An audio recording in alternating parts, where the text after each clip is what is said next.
see how well we did it. I don't think we set up too well. Oh, that pull-through game's getting stronger, bros.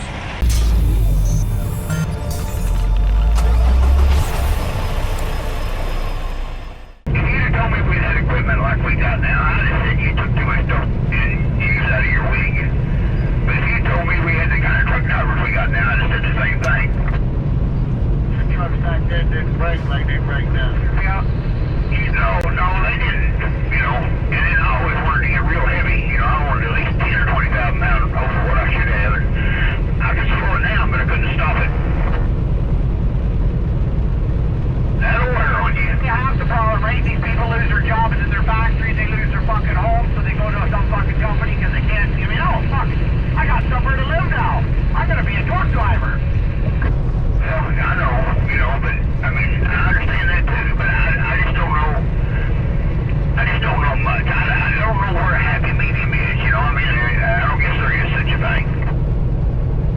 Well, I don't think big companies hire these guys that aren't qualified to be driving, and they fucking look at the accidents they have. Like, they drive around truck stops in 7th gear because they think they're in a fucking hurry.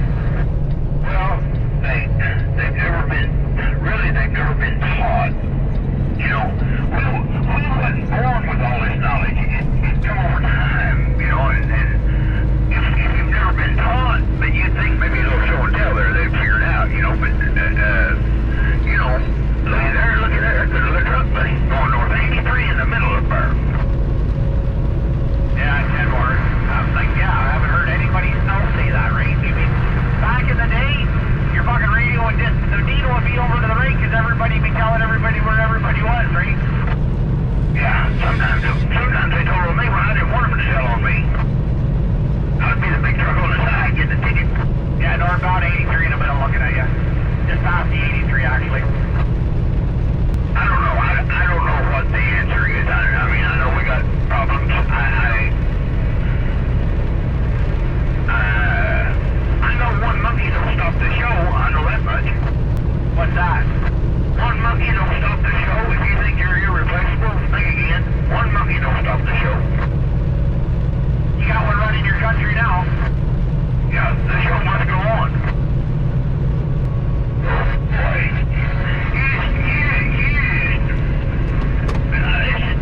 Alright, I'm starting to lose them a little bit now. Basically, alright, so I wasn't even filming. I decided to start filming because they were starting to... One of the guys asked, does anybody know if it's still bad over there in Iowa, etc.? And the other guy said, I don't know, but all those idiots getting in these pile-ups, because it was recently a big pile-up with a bunch of trucks and everything else over in Iowa. And then they started, you know, just talking about how... drivers that aren't qualified to drive, and how steering wheel holders without CB radios, and you know, just driving with their eyes closed and getting in the pile-ups, or they're all on each other's asses when it's terrible weather. And you know, the one dude was saying, you know, if you're he wants to be close enough where he can smell the other truck fart on him. And then they were talking about what can be done and why drivers aren't as good as back in the day, etc, etc, etc. So I figured I would turn on the camera and let you guys listen to a little bit of that. But yeah, I mean, you know, I can't say I never freaking drove back in the day, but I guess the mega companies and getting students in and out and being at such a shortage of truck drivers and demand has caused, I guess, a lot of drivers to come in that are not as prepared or ready, or maybe there's just more new drivers on the road for things to happen.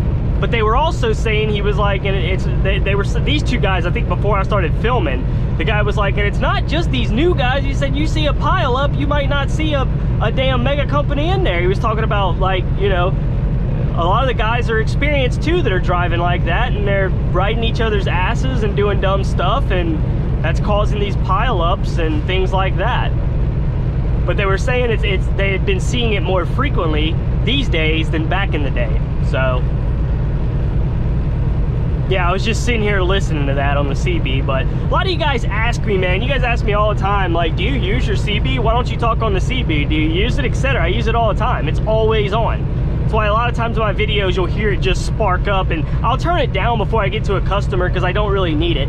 You know what I mean? But when I'm just cruising, man, that thing is always on and going.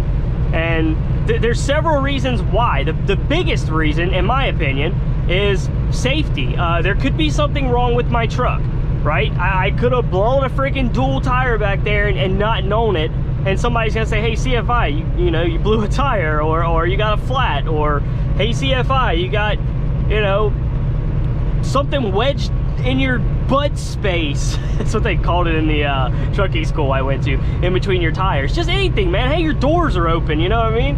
Whatever. I want somebody to warn me, so I have the CB on at all times.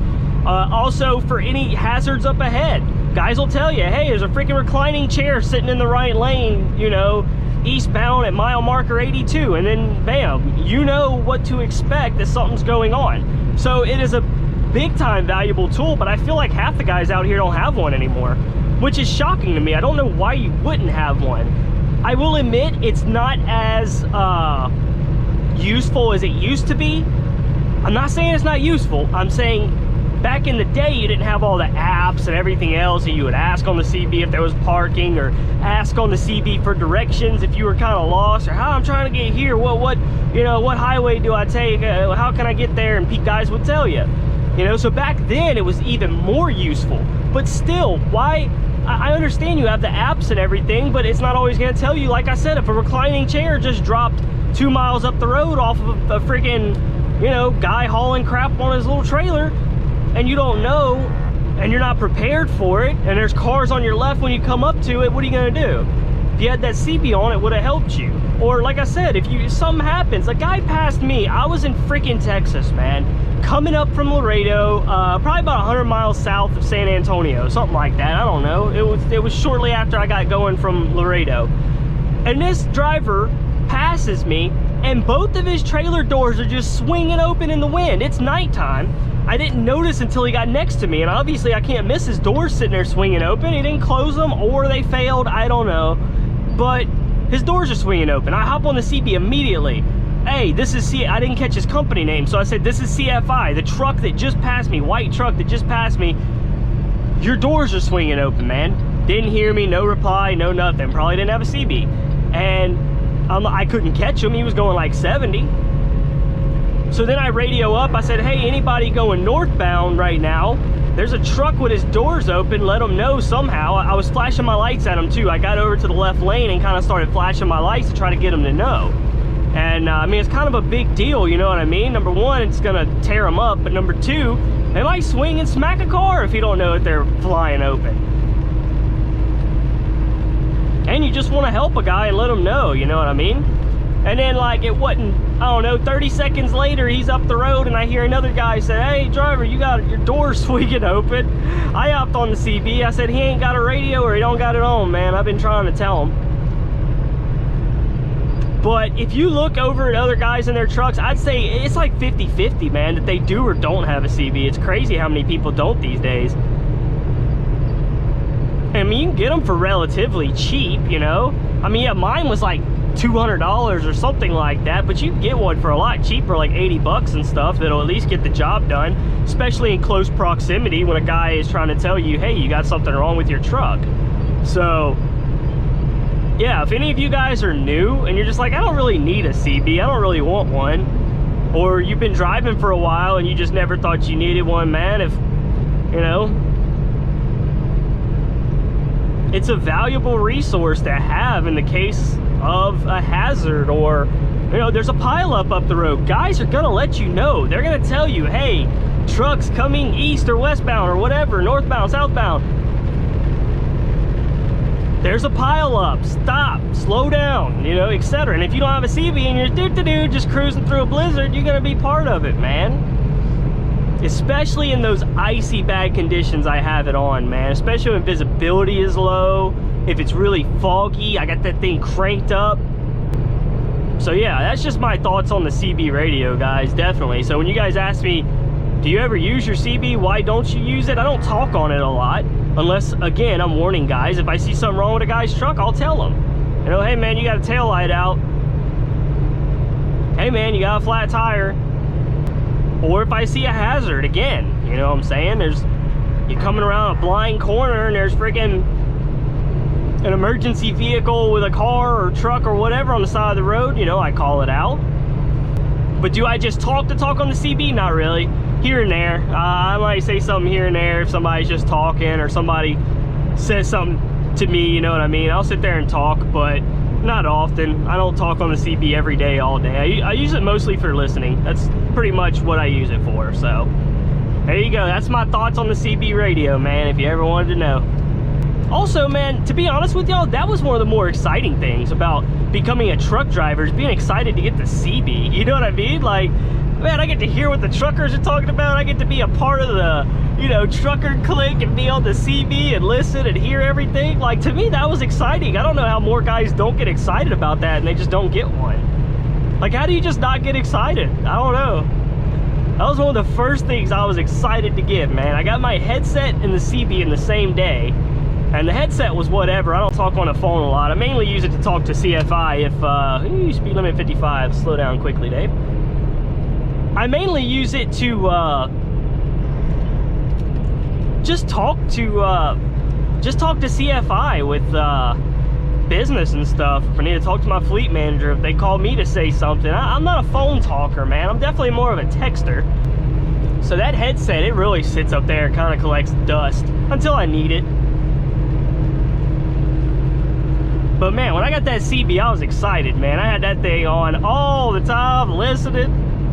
It's fun. So, I don't know, man. I'm a big proponent of it. So if you guys are out there and you don't have one, I highly suggest to get one, man. Just you know, eat the cost and just get it. It might save your ass one day. Trust me, man.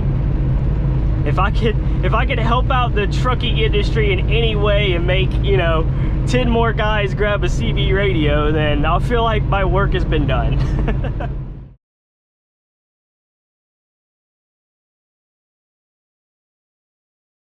Alright guys, we are at the Loves here. This is probably going to be another random backing. I'm going to do this every now and then, because half the time I never film when I go to truck stops at the end of the day or, you know, whatever and stuff. Arrive at 445 Couchville Industrial Boulevard. And now I'm going to, because I can use that footage. So, come on, Holmes. This is going to be an easy straight back here, by the way. Going to be a super easy straight back. If I could wait for everybody to get up out the way. Yeah, this ain't going to be bad at all. We'll do this one right here by this blue truck, I guess.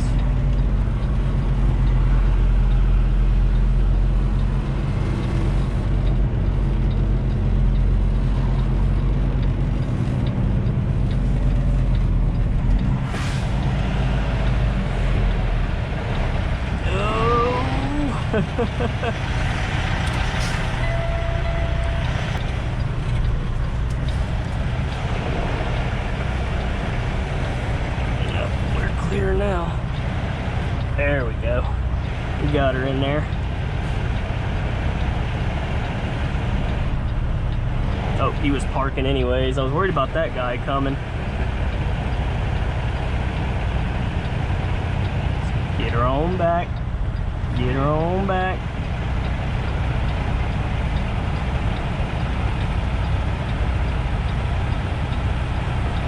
Ooh, girl, look at that. Look at Dave go, son. Look at Dave go.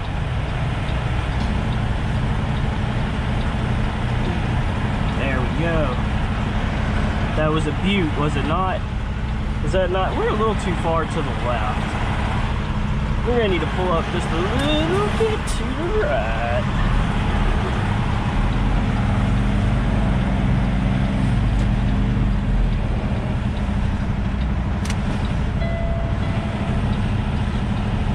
There we go.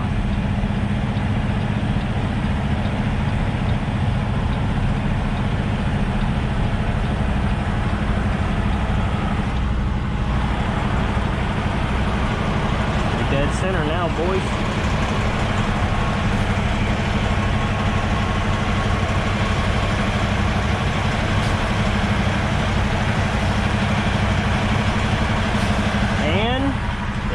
do, donkey. That will do. This guy's going to get fuel, it looks like. I guess. I don't think he's backing.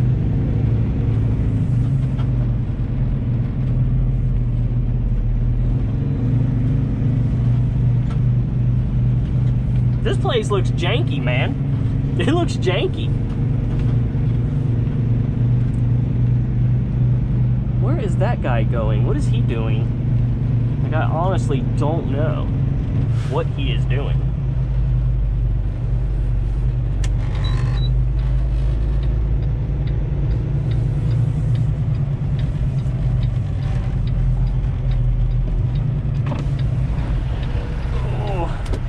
Alright guys, we'll do a little bit of backing today.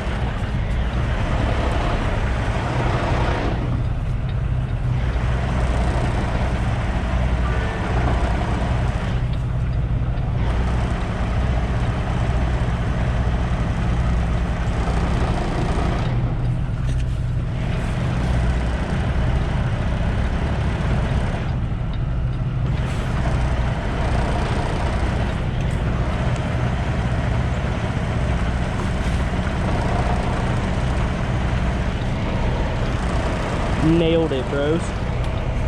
Nailed it.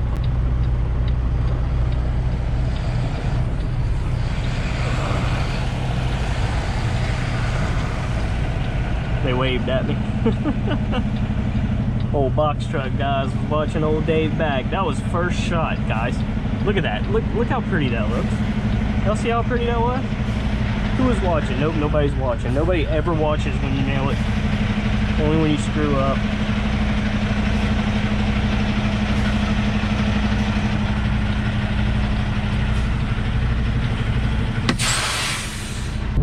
Alright guys, this is going to go into a random backing video because I have so many like random clips of videos that I back at truck stops or I back at a customer and it's like too short for a video, or I just decide I don't really want to upload it. So yeah, I've decided that I'm going to make a video just of random crap and throw it all together just to get that footage out there, I guess. So then it's not just sitting on my hard drives taking up space. Anyways. Stop.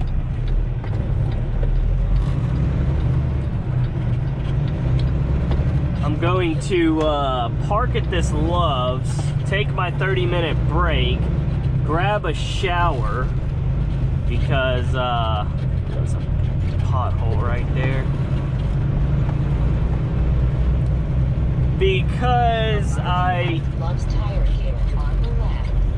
Because this is my fuel stop anyways, but I'm gonna take a shower and then fuel. Please drive to highlighted route. Oh, this is a pull-through. I've been here before. Ena, Illinois. I've stayed the night here before. Then take the first right. Back when I was actually pretty new, I parked right back here on the back row. That's exactly what I did. I was a brand new, probably like my first month, honestly. And I parked right back there. There was another CF5 back there too. I parked right next to him.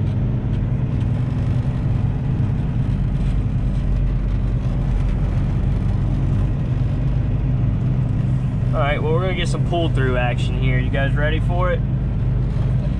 Ready for some pull-through action? We're gonna pull ourselves over here.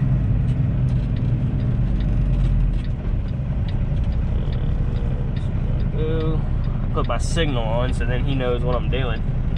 God bless, man. Yeah, this is definitely gonna be some random-ish here.